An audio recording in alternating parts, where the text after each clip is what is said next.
Yesterday I made a video on the Tibetan Mastiff and I got a reaction of one of my subscribers to look into the Mongolian Bankhar dog. So what's the difference between those two breeds? The Bankhar dog is a landrace, so a certain type of dog. Yeah, like you have different types of shepherds, whereas a Tibetan Mastiff is a breed. So it's a specific version of a landrace with certain characteristics, whereas a landrace, in contrary to the breed, is more open,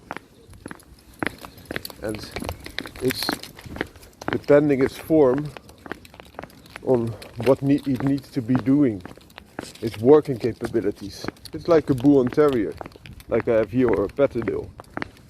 Those are breeds that work for a certain purpose. For example, Patterdale as an Earth Terrier, a Bankhar dog as a landrace to protect flock of livestock. So for example, sheep, goats, cows, something like that. That also gives you more insight why I said that in the Russian Ovcharka has quite some similarities with a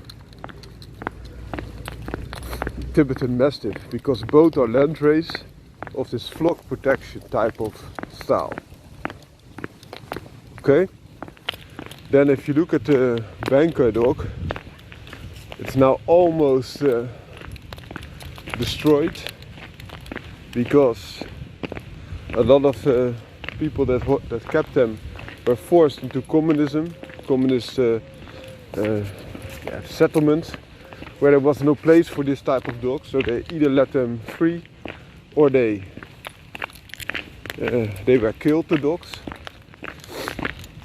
And also because of aristocracy, but also others like this, to have this big, good, warm fur, and especially those very big dogs delivered quite an amount.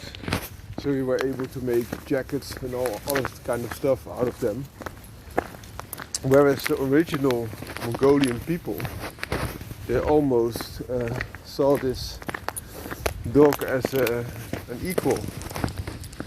And you can also see that the respect that they gave it. For example, when it was dead, normally they buried their bones on a high place, often a mountain.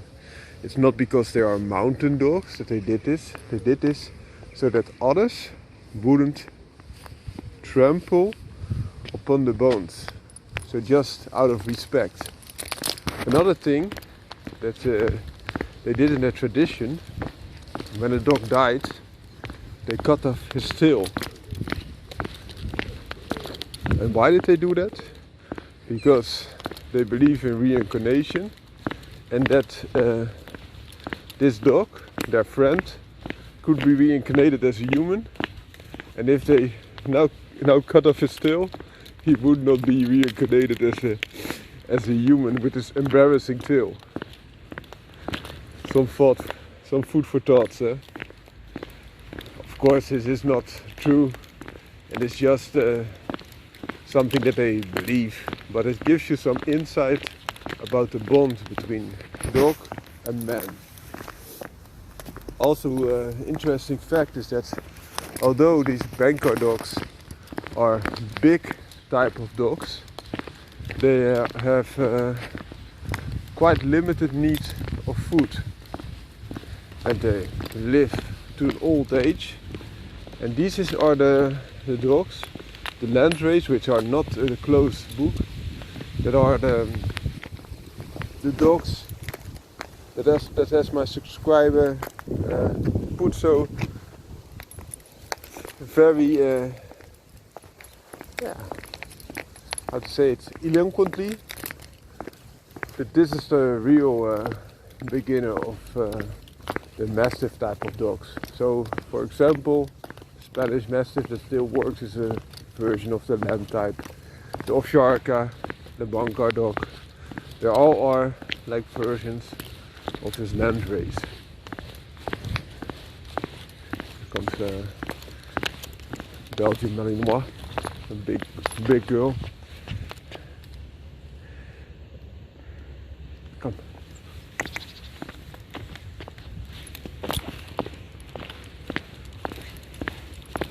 Goedemorgen. Ik doe dit weer vandaag. Super. Weet je wat hier met Ja.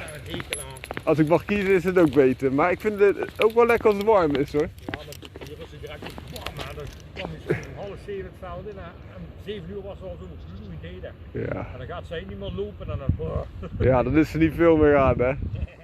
Hoi hoi. You see that Belgian Malinois. But also Belgian Malinois. The Belgian breeds had different types. The Lakens, which are the rough coats. Then the Belgian Malinois. There was also the Groenendaler, as we call them. And the Tervuren Shepherd, which are all just varieties of the Belgian Shepherd. And you could even push this further.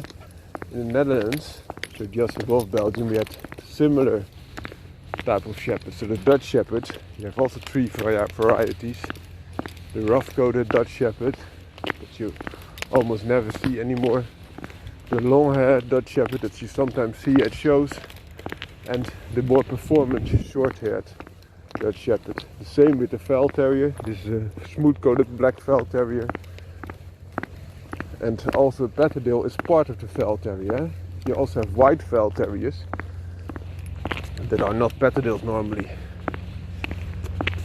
And also these Patterdale types you have in different coats. For example, the rough-coated, the broken-coated and the smooth-coated you see here. My Patterdale. So back to the Paco dog. The benefit of a working breed is that they often are not that heavy set as compared to the show versions. Oh sorry, I had to give you some more insight. Because the Paco dog was almost extinct, it's now corrupted by breeding them to Tibetan Mastiffs, which are heavier set, but also are not working stock. It's just a show dog. As I mentioned before, if you want to have the real dog, go to the Paco dog. And those dogs that are there are still lighter set in the bones, have good working capabilities, are quite relaxed, but you cannot come to the herd without the master controlling the dog, or you would be putting yourself into danger. But once the master says it's okay, there's no problem. Also, the Paco dog, when they greeted each other, they said, hold your dog. And there's a reason for why Mongolian people had that as a greeting, so that they wouldn't get hurt by the dog, just protecting the flock he was overlooking, the family he was overlooking. I really hope you also like this subscriber request, which I very much liked. Thank you for that, and talk to you another time. Bye bye.